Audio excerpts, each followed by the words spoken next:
ओम नमः शिवाय।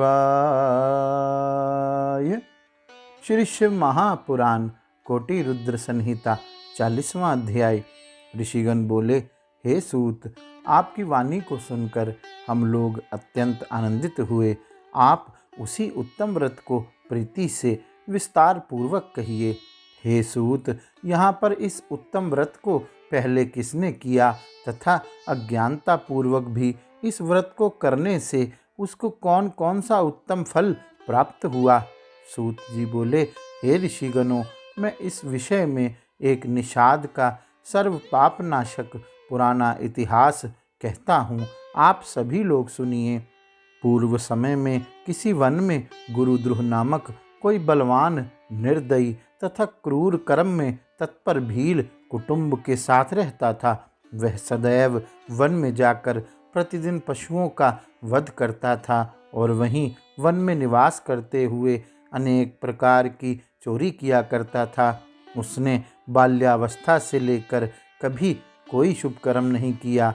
इस प्रकार वन में उस दुष्टात्मा का बहुत समय बीत गया। किसी समय शिवरात्रि का उत्तम दिन आया, परंतु विशाल वन में निवास करने वाले उस दुष्ट आत्मा को इसका कुछ भी ज्ञान न था। इसी समय भूख से पीड़ित उसके माता पिता तथा स्त्री ने उससे कहा, हे वनेचर, हमें भोजन दो। उनके ऐसा कहने पर वह भील भी धनुष लेकर शीघ्र ही मृगों को मारने के लिए सारे वन में घूमने लगा। दैव योग से उस समय उसे कुछ भी न मिला। तब तक सूर्यास्त हो गया। इससे वह बहुत दुखी हुआ। अब क्या करूं, कहाँ जाऊं? आज मुझे कुछ भी नहीं मिला। घर में जो बालक है उनकी तथा माता पिता की क्या दशा होगी, और जो मेरी स्त्री है उसका क्या हाल होगा। अतः मुझे कुछ लेकर ही जाना चाहिए। बिना भोजन लिए घर जाना व्यर्थ होगा। ऐसा विचार कर वह व्याध किसी जलाशय के समीप गया और जहाँ जल में उतरने के लिए घाट था वहाँ जाकर बैठ गया। इस स्थान पर जल पीने के लिए कोई जंतु अवश्य ही आएगा, तब उसे मारकर मैं अपना कार्य सिद्ध करके आनंद पूर्वक अपने घर चला जाऊंगा। इस प्रकार का विचार कर वह भील जल लेकर पास ही स्थित किसी बिल्व वृक्ष पर चढ़कर बैठ गया। कब कोई जीव आए और कब मैं उसे मारूं, ऐसा मन में विचार करता हुआ वह भूखा प्यासा व्याध वहां बैठा रहा। उस रात के प्रथम प्रहर में प्यास से व्याकुल एक हिरनी चकित हो कूदती फांदती वहां आई। तब उसे देखकर उसने प्रसन्न हो उसे मारने के लिए शीघ्र ही अपने धनुष पर बाण चढ़ाया। उसके ऐसा करते ही जल तथा कुछ बिल्वपत्र नीचे गिर पड़े, जहाँ पर एक शिवलिंग था। इस प्रकार प्रथम प्रहर की शिव पूजा व्याध के द्वारा संपन्न हो गई, जिसकी महिमा से उसके पाप नष्ट हो गए। वहाँ के उस शब्द को सुनकर भय से व्याकुल हिरणी व्याध को देखकर यह वचन कहने लगी। मृगी बोली, हे व्याध, तुम क्या करना चाहते हो? मेरे सामने सच सच बताओ। तब हिरणी की वह बात सुनकर व्याध ने यह वचन कहा। व्याध बोला, आज मेरा सारा परिवार भूखा है, मैं तुम्हें मारकर उन्हें तृप्त करूंगा।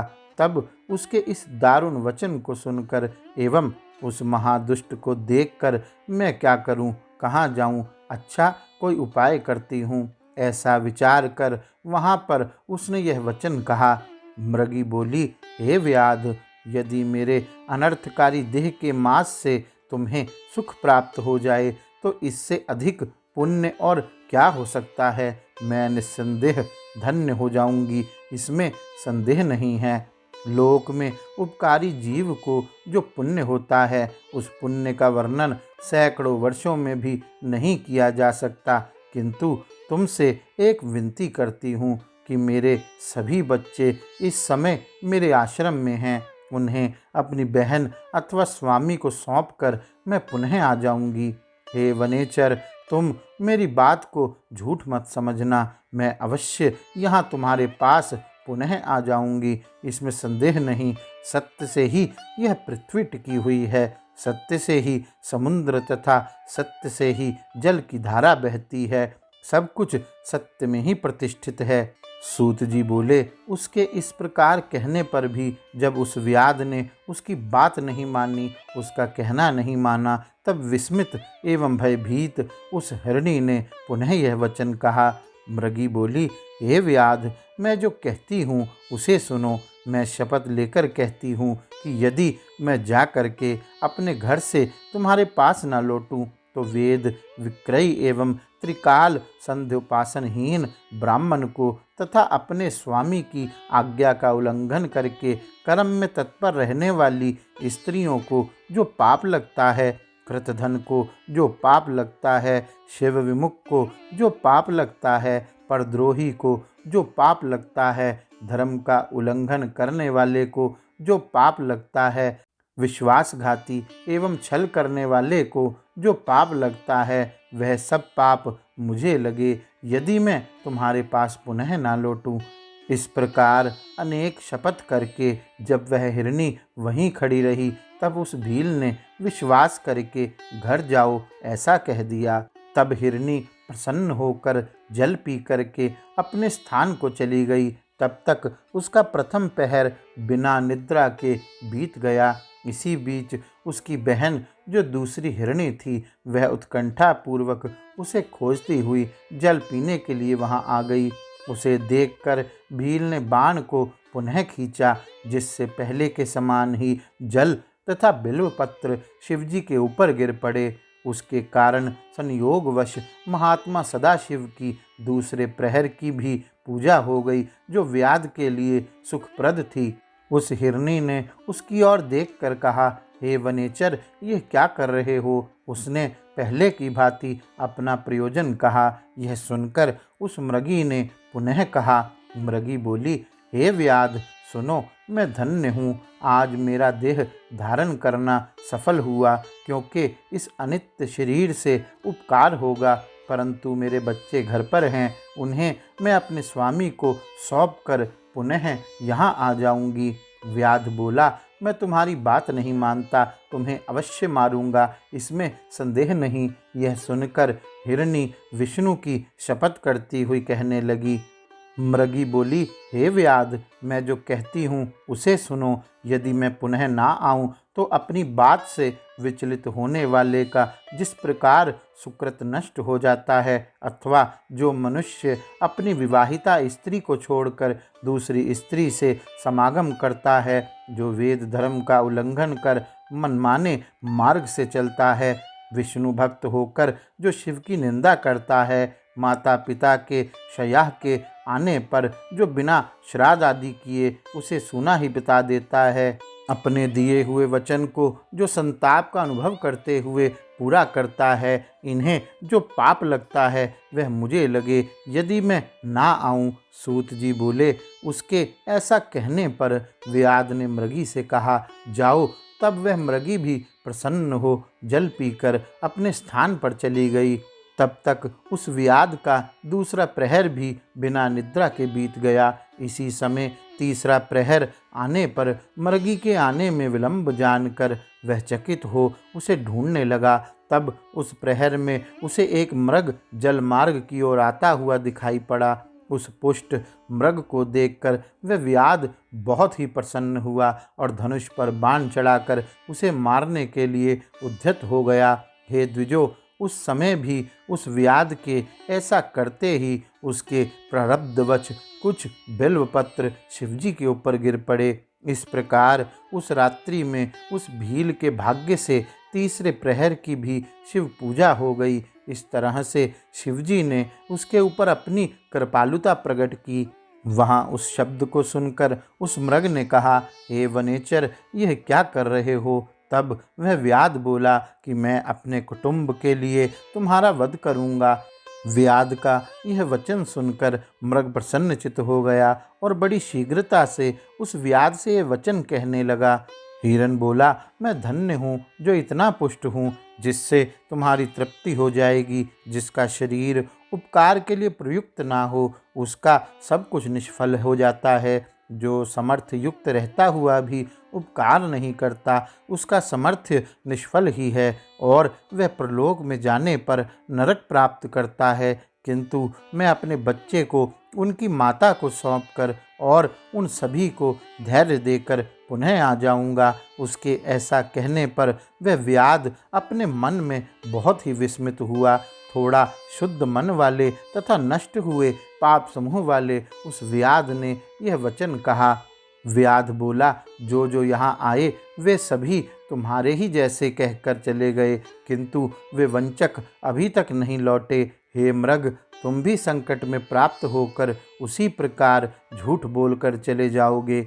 आज इस प्रकार में जीवन निर्वाह कैसे होगा? मृग बोला, हे व्याध, मैं जो कहता हूँ उसे सुनो। मैं झूठ नहीं बोलता। यह सारा चराचर ब्रह्मांड सत्य से ही प्रतिष्ठित है। जिसकी वाणी मिथ्या होती है उसका पुण्य क्षण भर में नष्ट हो जाता है।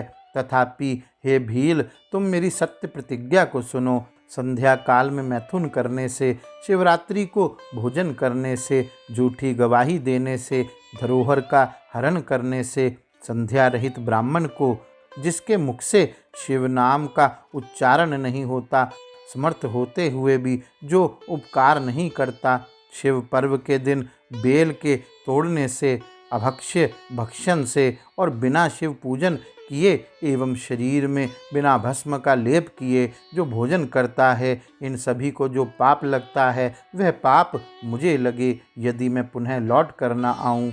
सूत जी बोले। उसका यह वचन सुनकर व्याध ने उससे कहा, जाओ शीघ्र लौट कर आना। तब वह हिरन जल पीकर चला गया। इसके बाद भली भांति प्रतिज्ञा किए हुए वे सभी मृग मृगी अपने आश्रम में जाकर परस्पर मिले और एक दूसरे को सारा समाचार परस्पर निवेदन किया।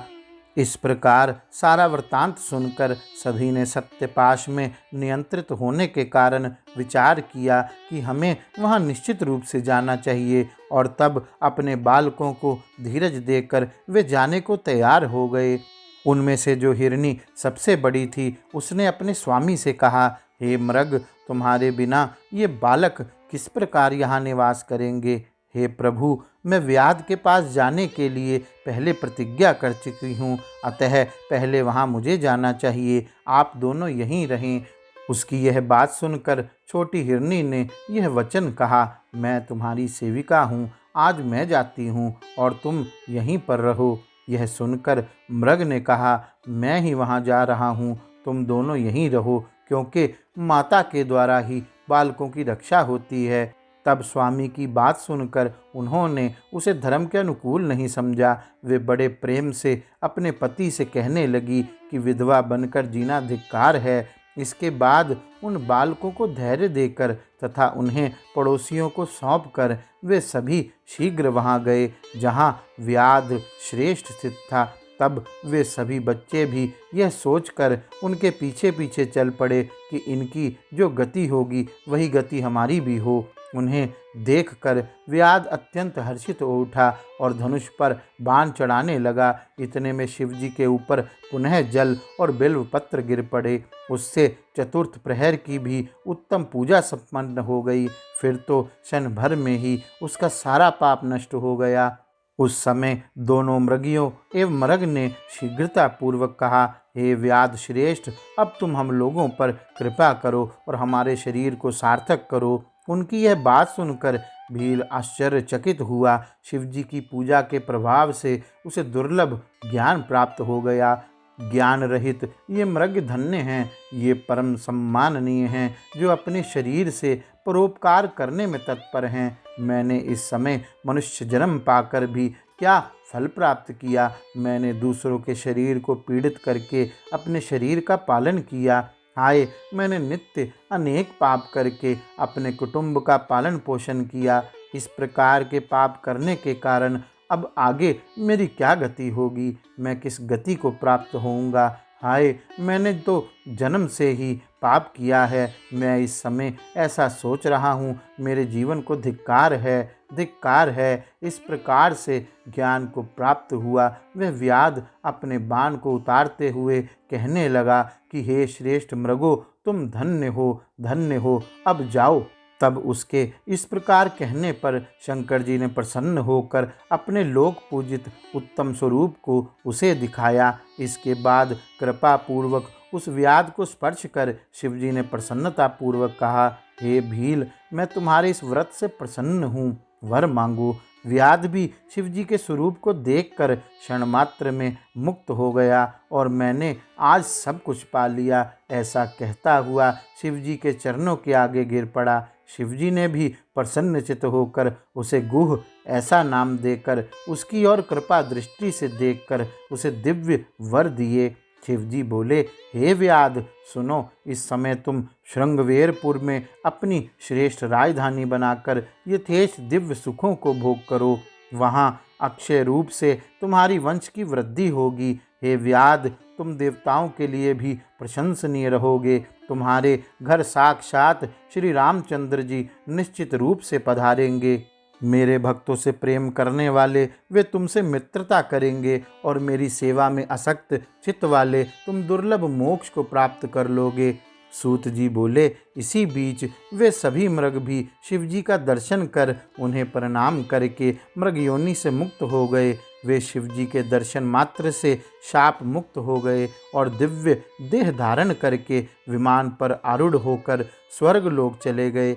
तभी से शिवजी अर्बुदाचल पर्वत पर व्याधेश्वर नाम से प्रसिद्ध हुए, जो दर्शन तथा पूजन से शीघ्र भोग एवं मोक्ष प्रदान करने वाले हैं। हे ब्राह्मण श्रेष्ठो, उस भील ने भी उस दिन से सुखों का उपभोग करने के उपरांत श्री राम की कृपा प्राप्त कर शिव सायुज्य प्राप्त कर लिया। अज्ञानवश इस व्रत को करके उसने सायुज्य मुक्ति को प्राप्त किया। तो फिर यदि भक्ति भाव से युक्त मनुष्य शुभ सायुज्य मुक्ति को प्राप्त करते हैं तो इसमें आश्चर्य ही क्या है। मैंने समस्त शास्त्रों तथा अनेक धर्मों का चिंतन करके इस शिवरात्रि व्रत को सर्वोत्कृष्ट कहा है। अनेक प्रकार के व्रत, अनेक प्रकार के तीर्थ, अद्भुत दान, विविध यज्ञ, नाना प्रकार के तप एवं अनेक प्रकार के जप भी इस शिवरात्रि की तुलना नहीं कर सकते। इसलिए अपना हित चाहने वालों को अत्यंत शुभ दिव्य भोग एवं मोक्ष देने वाले इस शिवरात्रि व्रत को सदा करना चाहिए। इस प्रकार मैंने व्रतराज इस नाम से विख्यात इस शुभ शिवरात्रि व्रत का संपूर्ण रूप से वर्णन किया। अब आप लोग और क्या सुनना चाहते हैं? इस प्रकार श्री शिव महापुराण के अंतर्गत चतुर्थ कोटि रुद्र संहिता में व्याधेश्वर महात्म्य में शिवरात्रि व्रत महात्म्य वर्णन नामक 40वां अध्याय पूर्ण हुआ। गौरी शंकर भगवान की जय। ओम नमः शिवाय।